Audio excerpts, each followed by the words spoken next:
Assalamualaikum warahmatullahi wabarakatuh. Perkenalkan, nama saya Muhammad Reza Gunawan dari Fakultas Teknik Industri, mata kuliah Kewarganegaraan. Di sini saya akan mempresentasikan tentang mengurai strategi kampanye langsung pemilu 2024, memenangkan hati pemilih di era digital.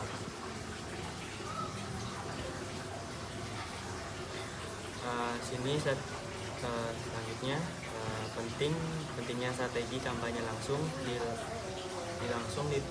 pemilu 2024. Nah, di sini kan ada gambarnya ya, tahapan pemilu 2024. Nah, yang pertama itu penyusunan peraturan KPU. Terus yang kedua itu pemutakhiran data pemilih dan penyusunan daftar pemilih. Nah, yang ketiga pendaftaran dan verifikasi peserta pemilu. Yang keempat ada penempatan peserta pemilu, dan yang kelima penempatan jumlah kursi dan penempatan dapil. Terus di sini ada 6, yaitu pencalonan anggota DPD, anggota DPR, DPRD provinsi, dan DPRD kabupaten atau kota. Nah, ini ada presiden dan wakil presiden. Yang ketujuh, masa kampanye pemilu. Terus ke-8, masa tenang. Yang ke-9, pemungutan dan perhitungan suara. Terus rekapitulasi hasil perhitungan suara. Terus yang ke-10, penempatan hasil pemilu. Itu ada tidak terdapat permohonan perselisihan hasil pemilu. Terus terdapat permohonan dan perselisihan hasil pemilu. Yang ke-11 itu pengucapan sumpah janji antara presiden dan wakil presiden, DPR dan DPD, DPRD provinsi dan DPRD kota. Dan selanjutnya, memahami pergeseran perilaku pemilih di era digital. Pemilih di era digital memiliki karakteristik yang berbeda dari generasi sebelumnya.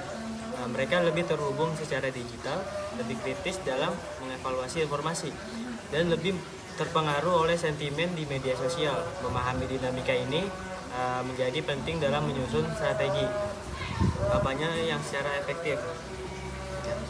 Slide selanjutnya, membangun koneksi personal dengan memilih melalui kampanye langsung. Nah, kampanye langsung membuka peluang bagi kandidat untuk berinteraksi secara personal dengan memilih, dengan bertatap muka dan mendengarkan aspirasi mereka. Kandidat dapat membangun kepercayaan dan ikatan emosional yang kuat. Yang pertama yaitu mengadakan pertemuan tatap muka di pusat-pusat keramaian dan komunitas lokal. Yang kedua, mengunjungi rumah warga untuk berdialog langsung dengan keluarga-keluarga pemilih. Yang ketiga, menggelar acara-acara interaktif seperti diskusi, tanya jawab, dan pentas seni. Yang keempat, melibatkan relawan akar rumput untuk menjadi jembatan antara kandidat dan pemilih. Nah, selanjutnya, manfaatkan teknologi untuk memperkuat kampanye. Yaitu di sini ada 4. Yang pertama itu jaringan digital, yaitu memanfaatkan aplikasi pesan instan, media sosial, dan situs web untuk menyebarluaskan informasi kampanye dan menjaga komunikasi dengan pemilih secara digital. Yang kedua itu teknologi interaktif, yaitu gunakan teknologi seperti kios informasi digital, video mapping, dan aplikasi mobile untuk menciptakan pengalaman interaktif yang menarik minat pemilih saat kampanye langsung. Yang ketiga ada data dan analitik. Manfaatkan data pemilih dan analitik digital untuk memahami preferensi dan perilaku pemilih. Sehingga dapat menyesuaikan pesan dan strategi kampanye langsung yang lebih efektif.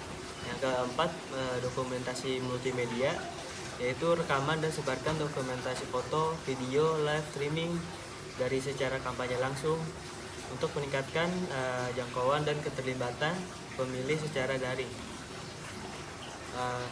Selanjutnya, mengoptimalkan peran relawan dan kader di lapangan. Itu ada 4. Yang pertama, rekrutmen dan pelatihan, yaitu pastikan memiliki tim relawan dan kader yang kuat untuk dengan merekrut dan melatih secara intensif beri mereka pemahaman yang mendalam tentang program kandidat. Yang kedua, koordinasi efektif. Bangun struktur koordinasi yang rapi antara tim dan tim lapangan. Pastikan informasi strategi dan arahan kampanye tersampaikan dengan baik. Yang ketiga, pemberdayaan berkelanjutan. Beri motivasi, dukungan, penghargaan kepada relawan dan kader-kader yang berkala. Dorong mereka untuk terus terlibat aktif dalam kampanye. Yang keempat, mobilisasi pemilih. Jadikan relawan dan kader sebagai agen mobilisasi pemilih di tingkat komunitas. Mereka dapat menjangkau pemilih secara personal dan lebih persuasif. Selanjutnya, menyusun pesan kampanye yang relevan dan menyentuh hati pemilih. Yang pertama itu ada pahami kebutuhan pemilih.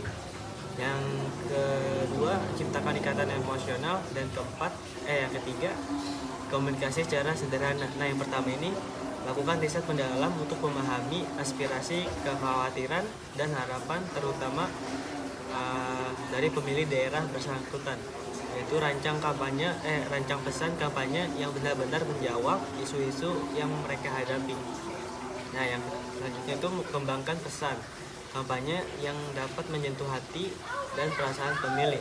Gunakan cerita inspiratif, pengalaman pribadi, dan janji-janji yang dapat menggugah semangat mereka.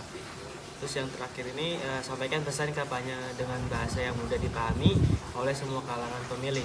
Hindari jargon politik dan fokus pada solusi konkret yang dibutuhkan masyarakat.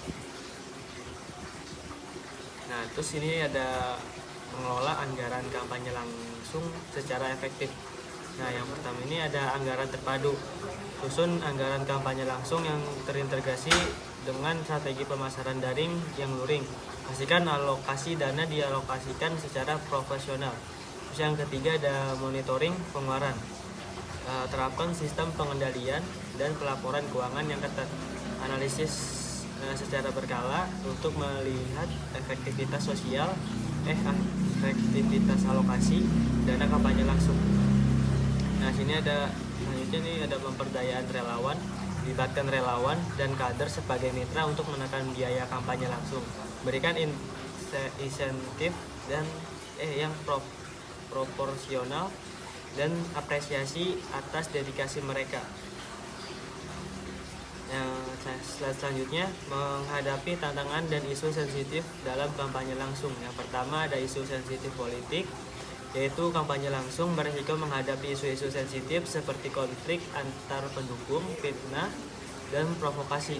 Kandidat harus siap menghadapinya dengan bijaksana dan menjaga sikap profesionalnya.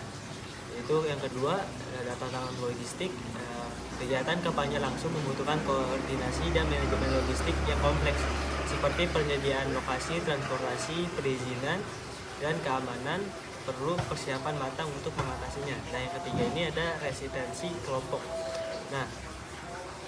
Tidak semua pemilih atau komunitas menerima kampanye langsung dari kandidat langsung. Kandidat harus mampu menyikapi resistensi ini dengan empati, memahami kekhawatiran mereka, dan mencari jalan tengah. Slide selanjutnya, kesimpulannya, kunci sukses kampanye langsung pemilu 2024 yaitu strategi kampanye langsung yang efektif di pemilu 2024 membutuhkan pendekatan komprehensif, memahami perubahan perilaku pemilih, membangun koneksi personal, memanfaatkan teknologi, dan mengoptimalkan peran relawan serta menyusun pesan yang relevan akan menjadi kunci sukses. Oke, terima kasih. Sekian dari saya, Muhammad Reza Gunawan. Wassalamualaikum warahmatullahi wabarakatuh.